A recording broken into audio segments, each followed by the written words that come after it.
নমস্কার, শুভ সন্ধ্যা। আমি মীনাক্ষী চোখ রাখছি মুহূর্তের খবরে। ত্রিপুরা মেডিকেল কলেজে যোগ হতে চলেছে আরও 50টি আসন। সোমবারে এই কথা জানিয়েছেন মুখ্যমন্ত্রী ডাক্তার মানিক সাহা। রাজ্যে বর্তমানে মেডিকেল আসন সংখ্যা রয়েছে 400। এক্ষেত্রে ত্রিপুরা মেডিকেল কলেজে আসন সংখ্যা বাড়লে রাজ্যে এমবিবিএস কোর্সে আসন সংখ্যা বেড়ে দাঁড়াবে মোট 450 বলে জানিয়েছেন মুখ্যমন্ত্রী মানিক সাহা। উল্লেখ করা যেতে পারে, বর্তমানে ত্রিপুরা মেডিকেল কলেজে আসন সংখ্যা হলো 100। এক্ষেত্রে রাজ্যের ছেলে মেয়েদের জন্য সংরক্ষিত রয়েছে 80টি আসন, যেখানে সর্বভারতীয় কোটায় রয়েছে 20টি আসন।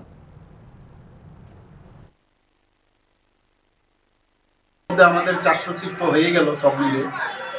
আর আমার সাথে কালকে কথা হচ্ছিল টিএমসির যারা এখন পরিচালনায় আছেন, ওনারা বলছিলেন যে আমরা আরও 50টা সিট বাড়াচ্ছি।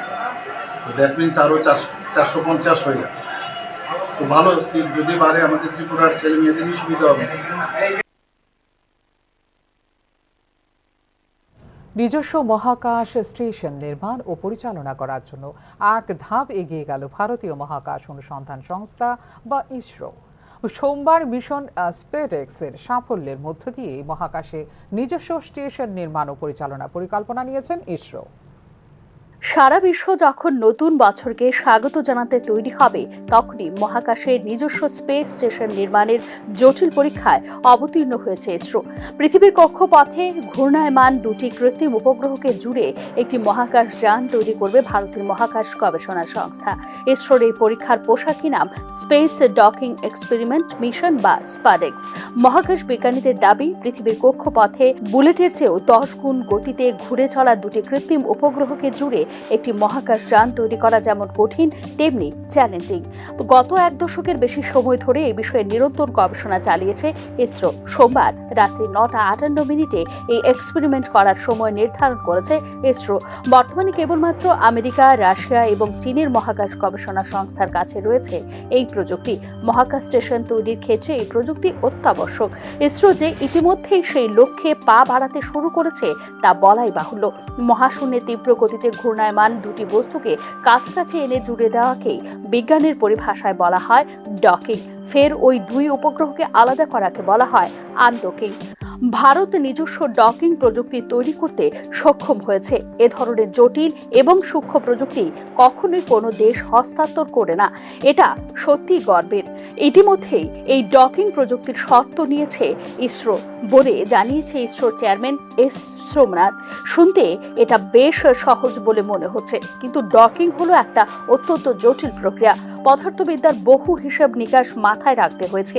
ওই সময়ে দুটি উপগ্রহকে একই কক্ষপথে থাকতে হয়। জুড়ে যাওয়ার পর তারা যেন রাস্তা হারিয়ে না ফেলে, সেদিকেও সতর্ক দৃষ্টি রাখবো আমরা বলে জানিয়েছে ইসরোর চেয়ারম্যান এস সোমনাথ। পরবর্তী চন্দ্রযান 4 মিশনেও ব্যাপকভাবে ব্যবহৃত হবে এই ডকিং প্রযুক্তি। আগামী দিনে চাঁদে নভোচারী পাঠানোর পরিকল্পনা রয়েছে ইসরোর। মহাকাশযান নিয়ে পৃথিবীর উপগ্রহে নামাতে প্রয়োজন হবে এই ডকিং প্রযুক্তির। মহাশূন্যে আধিপত্য বিস্তারের উচ্চাকাঙ্ক্ষা রয়েছে ভারতের। আমেরিকার নাসা, রাশিয়ার রসকসমস এবং চীনের সিএনএস এর মতো গবেষণা সংস্থাগুলির সঙ্গে সমানে সমানে টক্কর দিচ্ছে ইসরো। গত শতাব্দীর 90-এর দশকের শেষ দিকে 5টি দেশ মিলে তৈরি করে প্রথম মহাকাশ স্টেশন।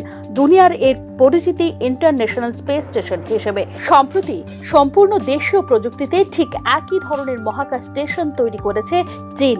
মহাশূন্যে তাই ড্রাগনকে টক্কর দিতে একই রাস্তায় হাঁটতে চলেছে ইসরো।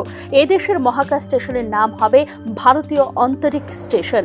মহাকাশ গবেষকদের একাংশের দাবি, নাসার আইডিএসএস প্রযুক্তির তুলনায় ভারতীয় ডকিং সিস্টেম আরও উন্নত।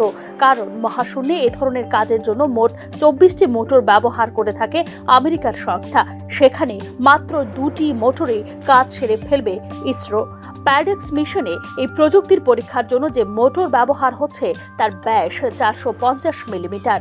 তবে আগামী দিনে 800 মিলিমিটারের ডকিং সরঞ্জাম তৈরির লক্ষ্য রয়েছে ইসরোর।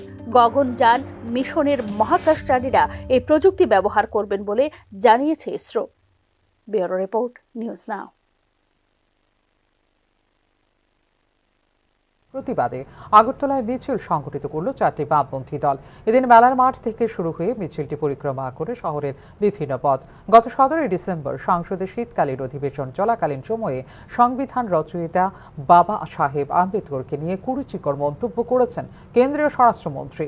এর প্রতিবাদে এই মিছিল বলে জানিয়েছেন বামফ্রন্টের আহ্বায়ক নারায়ণ কর।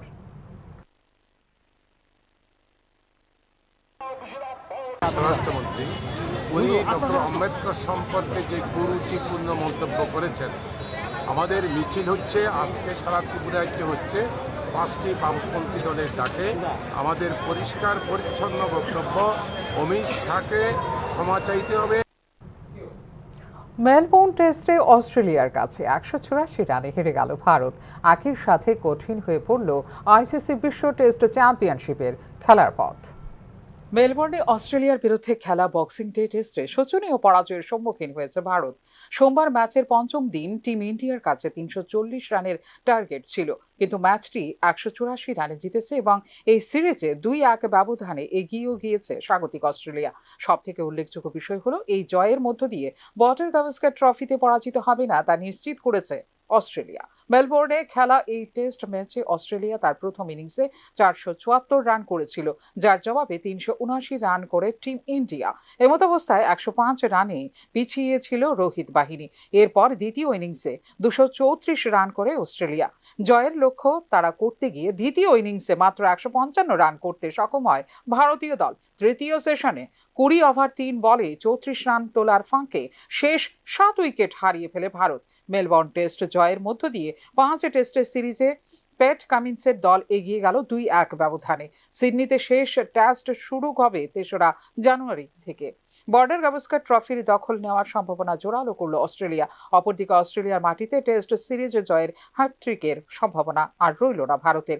শুধু তাই নয়, আইসিসি বিশ্ব টেস্ট চ্যাম্পিয়নশিপের ফাইনাল খেলার দিকে পা বাড়ালো অস্ট্রেলিয়া। উল্লেখ করা যেতে পারে, ফাইনালে ইতিমধ্যে জায়গা পাকা করে ফেলেছে দক্ষিণ আফ্রিকা। আইসিসি বিশ্ব টেস্ট চ্যাম্পিয়নশিপের পয়েন্ট তালিকায় 2-এ রয়েছে অস্ট্রেলিয়া। 16টি টেস্ট খেলার পর অস্ট্রেলিয়া সাফল্যের হার বা পার্সেন্টেজ অফ পয়েন্টস দাঁড়ালো 61.46। ভারতের ক্ষেত্রে তা কমে হলো 52.78%। ভারত যদি সিডনি টেস্টে জেতে তাহলে সর্বাধিক 55.26% পৌঁছতে পারবে, কিন্তু তা ফাইনালে ওঠার পক্ষে যথেষ্ট হবে না বলে মনে করছেন ক্রিকেট বিশেষজ্ঞরা। তবে অঙ্কের নিয়মে ভারতের আশা জিয়ে থাকবে। সেক্ষেত্রে প্রার্থনা করতে হবে শ্রীলঙ্কায় 2 টেস্টের সিরিজে অস্ট্রেলিয়া যেন অন্তত 0-1 ব্যবধানে হেরে যায়। ফলে সিডনিতে জিতলেও নিশ্চিত থাকতে পারবে না ভারত। তাকিয়ে থাকতে হবে শ্রীলঙ্কা বনাম অস্ট্রেলিয়া সিরিজের দিকে। ফিউরো রিপোর্ট, নিউজ নাও। এখনকার মতো এই মুহূর্তে সংবাদ এই পর্যন্ত। ওনারও আপডেটস দেখার জন্য অবশ্যই নজর রাখতে হবে নিউজ নাওর পর্দায়। নমস্কার।